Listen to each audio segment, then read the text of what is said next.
जी अस्सलाम वालेकुम काबिल एहतराम नाजरीन। लेट फाइलर, आपको पता है कि लेट फाइलर बंदा स्पेशली प्रॉपर्टी खरीदता है और बेचता है तो उसे बहुत फील होता है क्योंकि टैक्स का डिफरेंस बहुत ज़्यादा है।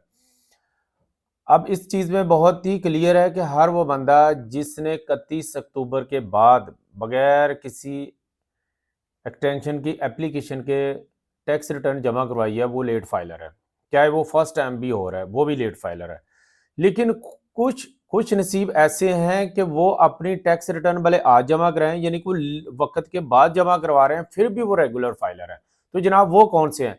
वो खुश नसीब हैं जिन्होंने दो साल टैक्स रिटर्न टाइम पे जमा करवाई थी, यानी कि उन्होंने माली साल 2023 और माली साल 2024 की टैक्स रिटर्न अगर टाइम पे जमा कराई हुई हैं और किसी वजह से 2025 की रिटर्न जो कि अभी साल चल रहा है जमा टाइम पे नहीं जमा करवा सके, तो एफबीआर उनको लेट फाइलर की बजाय जैसे ही वो रिटर्न जमा कराते हैं और लेट फीस जमा कराते हैं जो कि 1000 है, तो जनाब उनको रेगुलर फाइलर यानी एक्टिव फाइलर शो कर रहा है, वो लेट फाइलर नहीं है।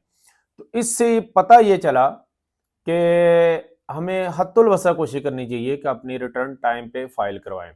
अच्छा, यहाँ में मैं ये क्लियर कर दूं कि अगर वो पहले दो रिटर्नें टाइम पे जमा करवाने की वजह से अब रेगुलर हो गए हैं तो फ्यूचर में ऐसी उम्मीद ना रखें, क्योंकि ये एक उनको प्रिविलेज एज पर लॉ मिल गई। नेक्स्ट अगर किसी वजह से वो लेट होंगे तो फिर लेट ही कंसीडर होंगे, फिर दो वाले वो ऑप्शन से निकल जाएंगे। तो लिहाजा आप कोशिश किया करें कि अपनी टैक्स रिटर्न टाइम पे जमा करवाया करें। अपना बहुत ज़्यादा ख्याल रखिएगा। अल्लाह हाफिज़।